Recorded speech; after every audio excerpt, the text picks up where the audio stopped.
Hi friends and followers, ఎలా ఉన్నారు?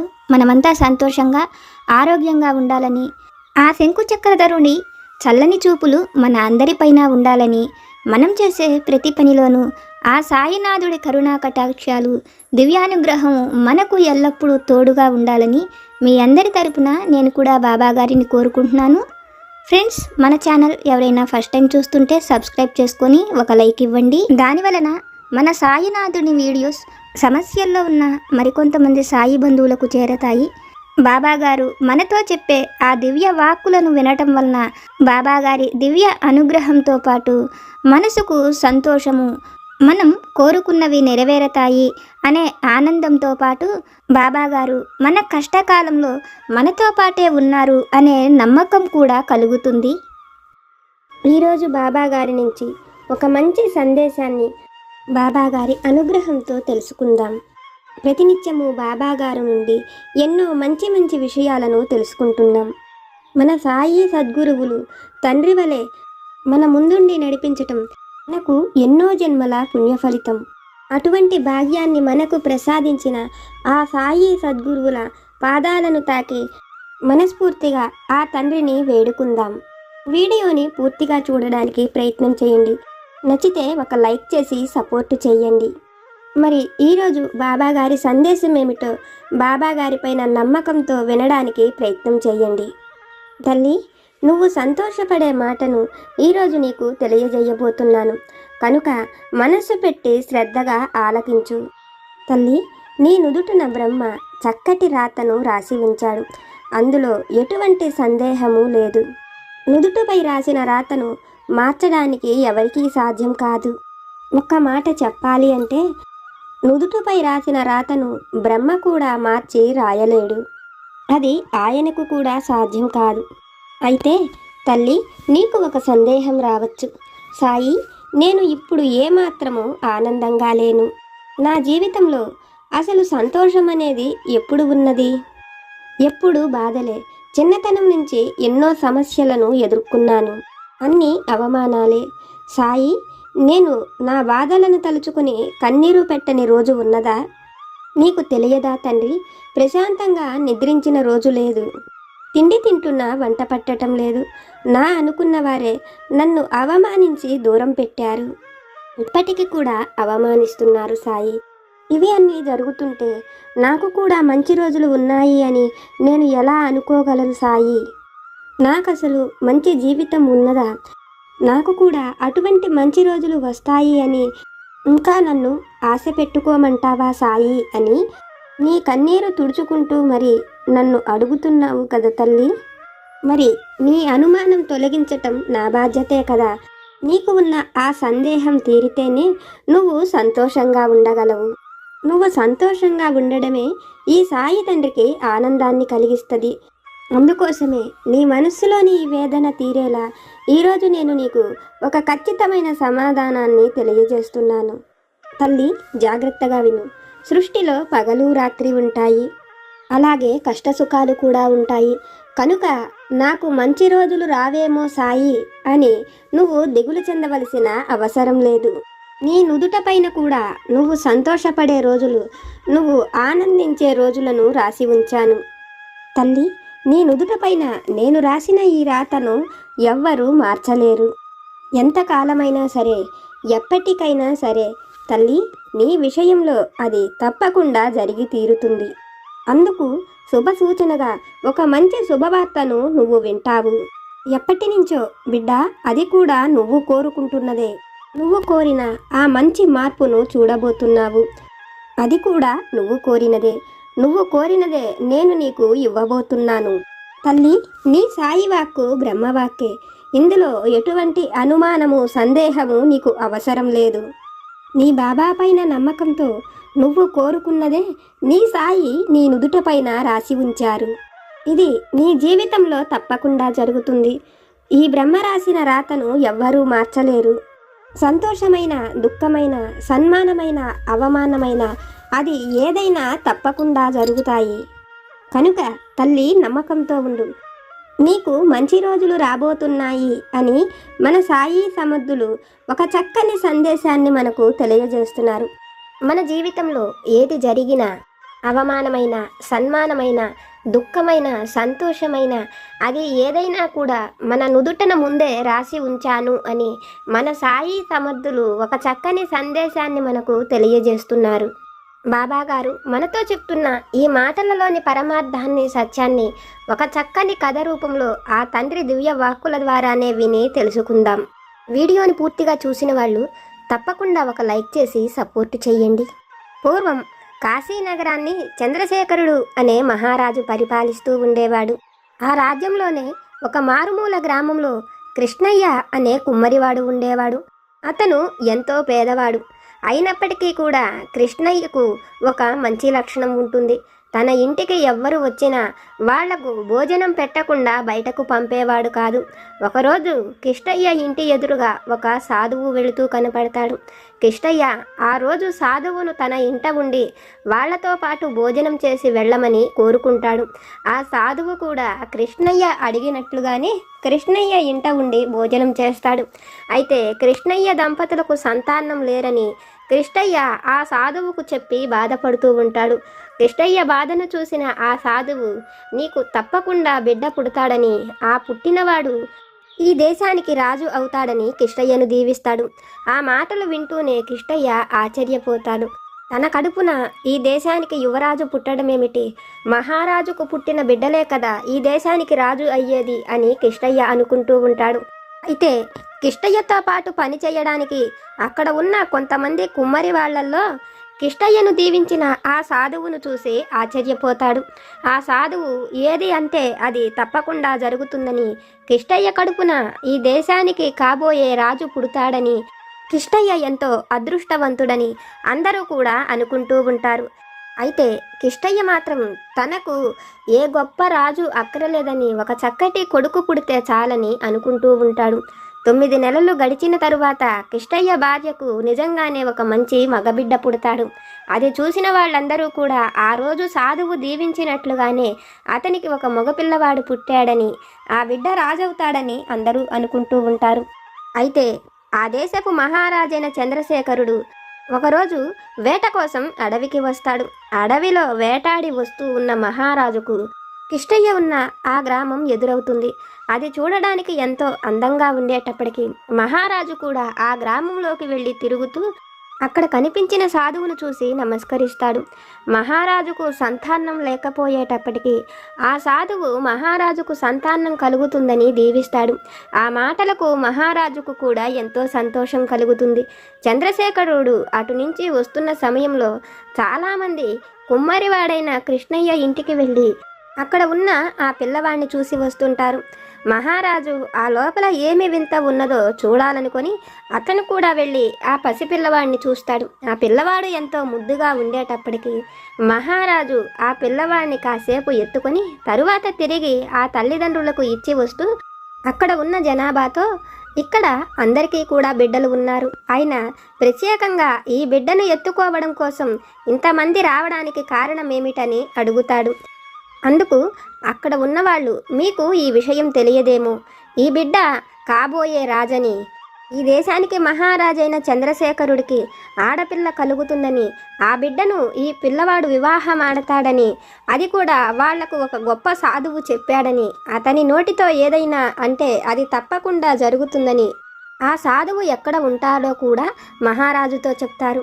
మహారాజు ఆ మాటలు వింటూనే తనను దీవించింది కూడా ఆ సాధువే కదా అన్న ఆలోచనతో ఆ సాధువు దగ్గరకు వెళ్ళి తనకు ఆడపిల్ల పుడుతుందని, ఆ పిల్లను ఈ కుమ్మరివాడి కొడుకు వివాహమాడతాడని నువ్వు వాళ్లతో చెప్పావా, ఆ విధంగా వాళ్లను దీవించావా అని అడుగుతాడు.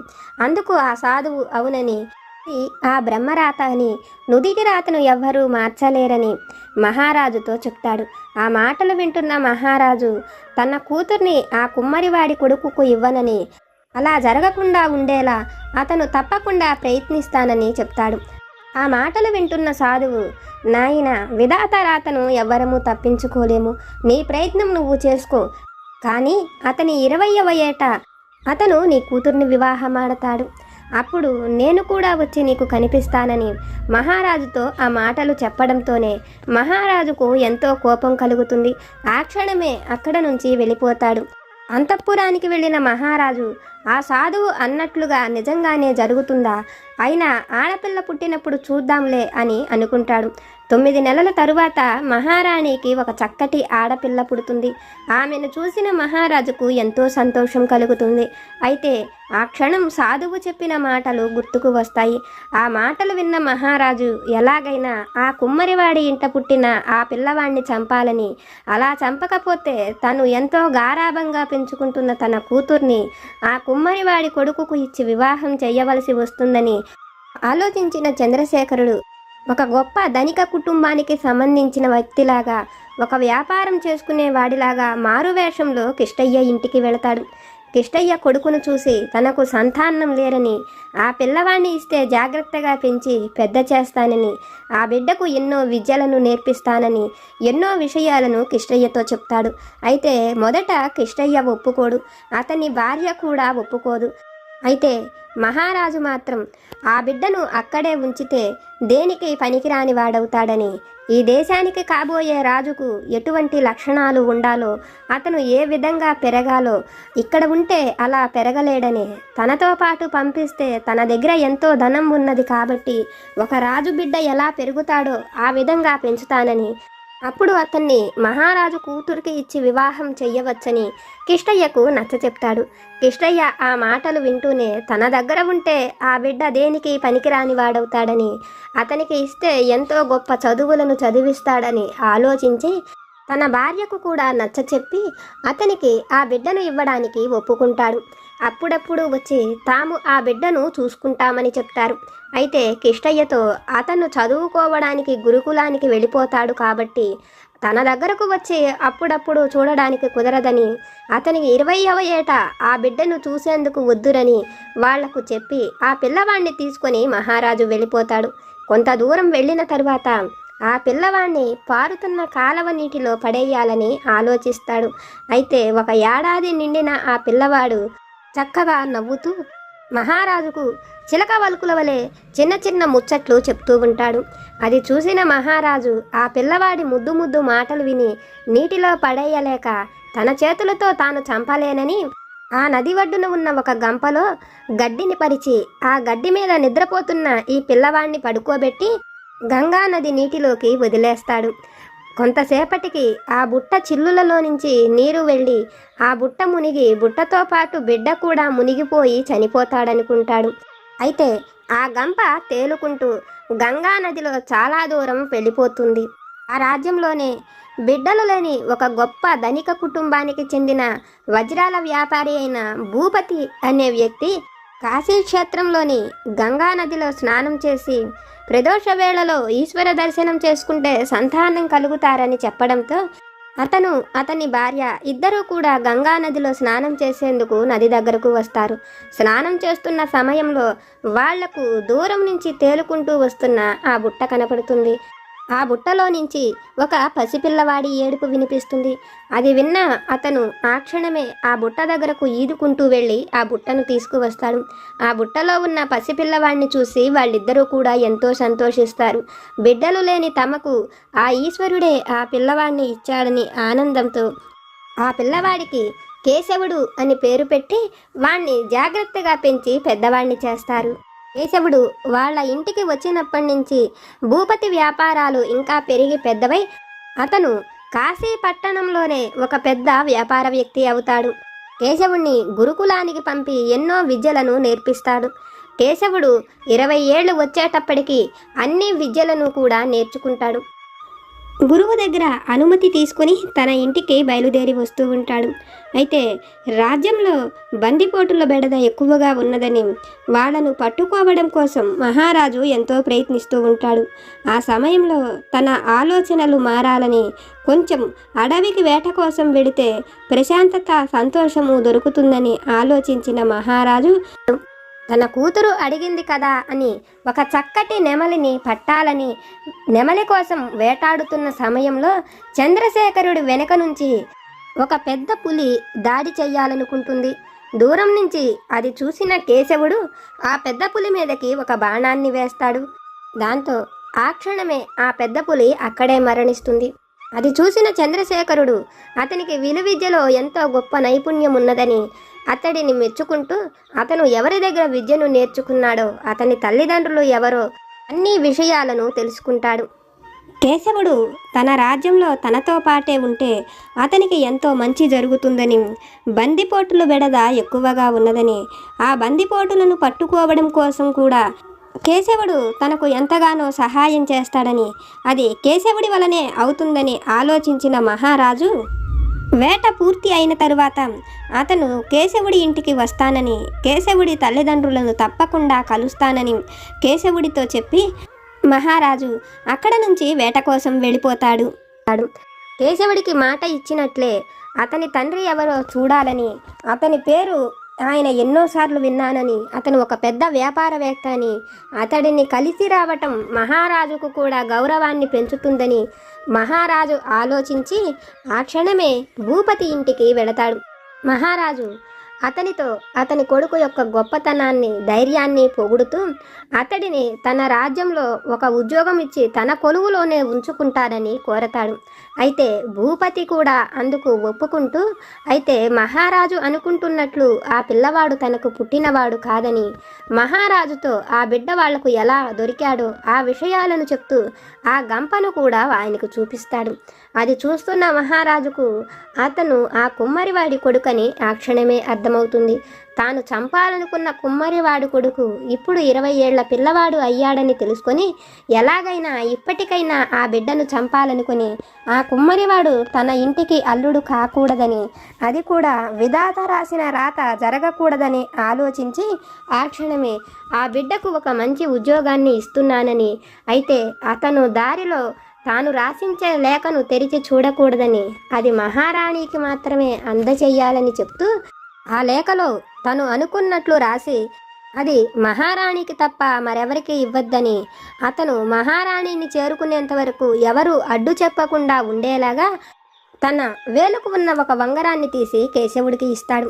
కేశవుడు ఆ ఉంగరాన్ని తీసుకొని మహారాజు రాసిచ్చిన లేఖను కూడా తీసుకొని చాలా దూరం ప్రయాణిస్తాడు.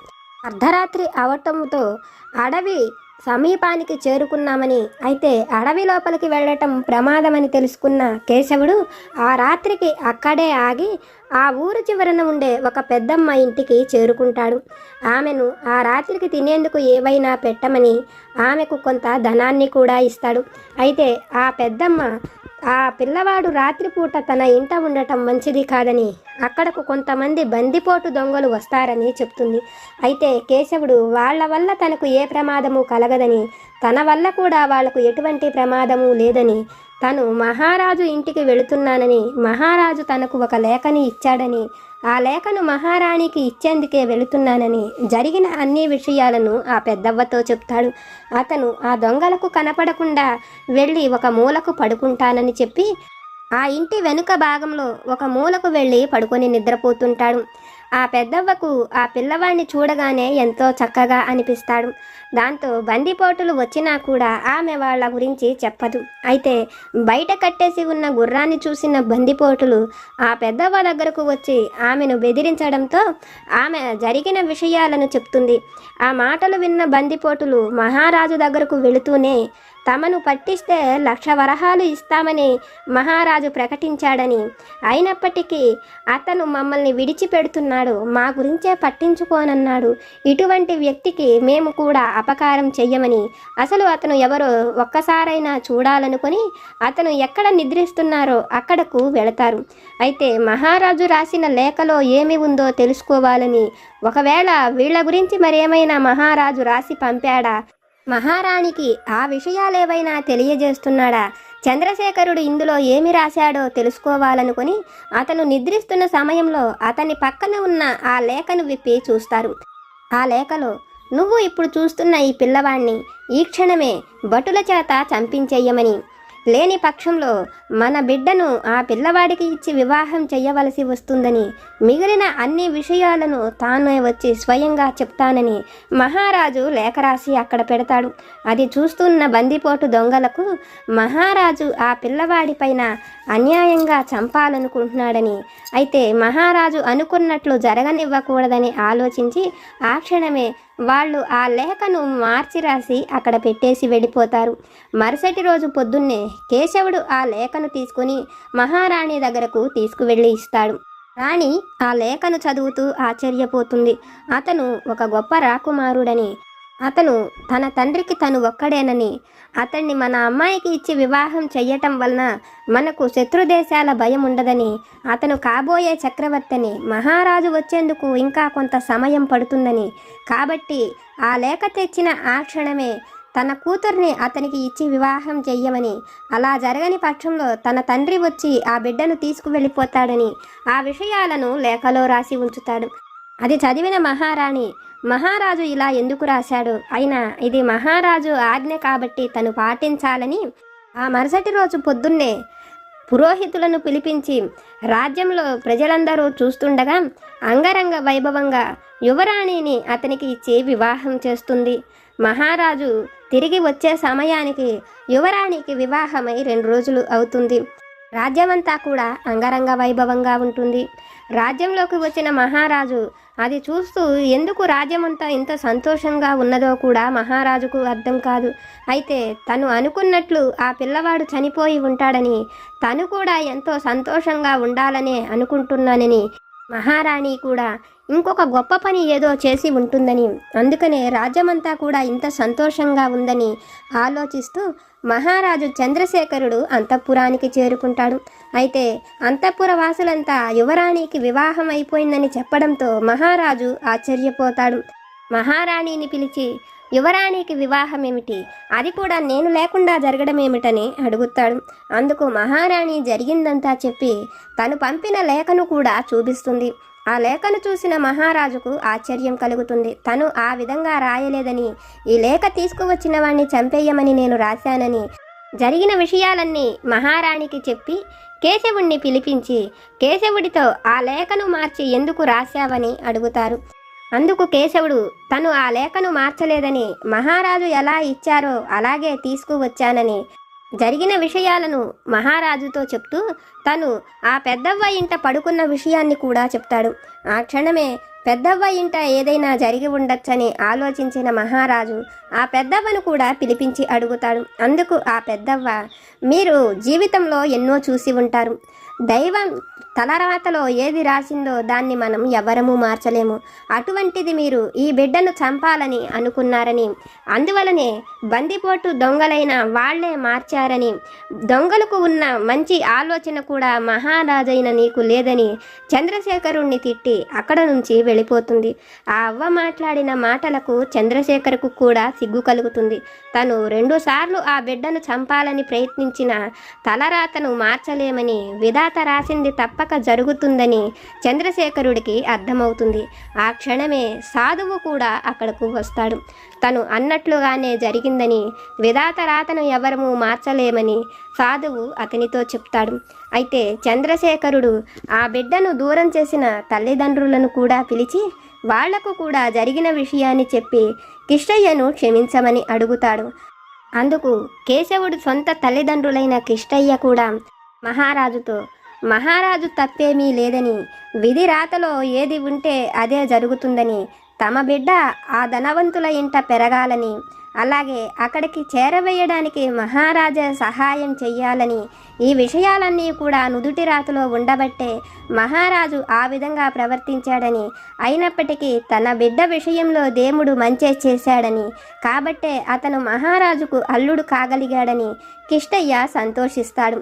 ఆ మాటలు వింటున్న మహారాజుకు కూడా ఒక కుమ్మరివాడికి ఉన్న ఆలోచన కూడా తనకు లేదని, తను తప్పు చేశానని, అయినప్పటికీ కిష్టయ్య అన్నట్లు విధి రాతలో ఏది ఉంటే అదే మన చేతుల మీద జరుగుతుందని, అది కష్టమైన, సుఖమైన, సంతోషమైన, ఆనందమైన, అది ఏదైనా తప్పకుండా మన విషయంలో జరిగి తీరుతుందని, విధాత రాతను ఎవ్వరము మార్చలేమని మహారాజు చంద్రశేఖరుడికి అర్థమవుతుంది. తల్లి, ఇది విన్న నీకు నేనేమి చెప్పాలనుకుంటున్నానో అర్థమైంది కదా. నీ జీవితంలో కూడా నువ్వు కోరుకున్నది తప్పకుండా జరుగుతుంది. నువ్వు కోరుకున్న సంతోషాన్ని, ఆనందాన్ని నేను నీ నుదుటన రాసి ఉంచాను. తల్లి, నీ ముందు ఉన్న ఈ సమస్యలను, కష్టాలను చూసి నువ్వు దిగులు పడకు.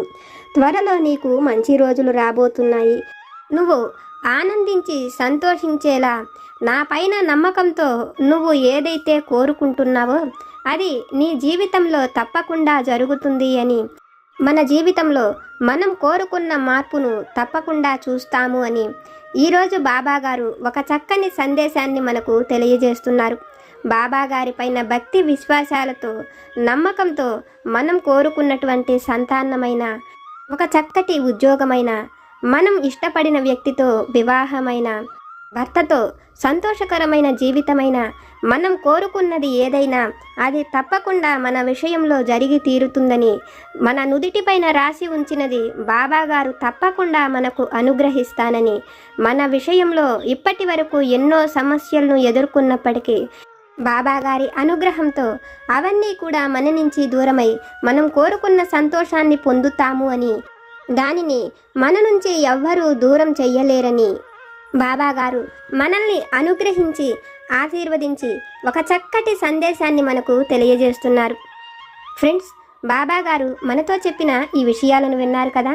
బాబాగారి వాక్కుల ద్వారా మనం తెలుసుకున్న ఈ విషయాలు కనుక మీకు నచ్చితే లైక్ చేయండి, షేర్ చేయండి. మీకు ఏమైనా సమస్యలు కనుక ఉంటే వాటిని నాకు కామెంట్ సెక్షన్లో పెట్టండి.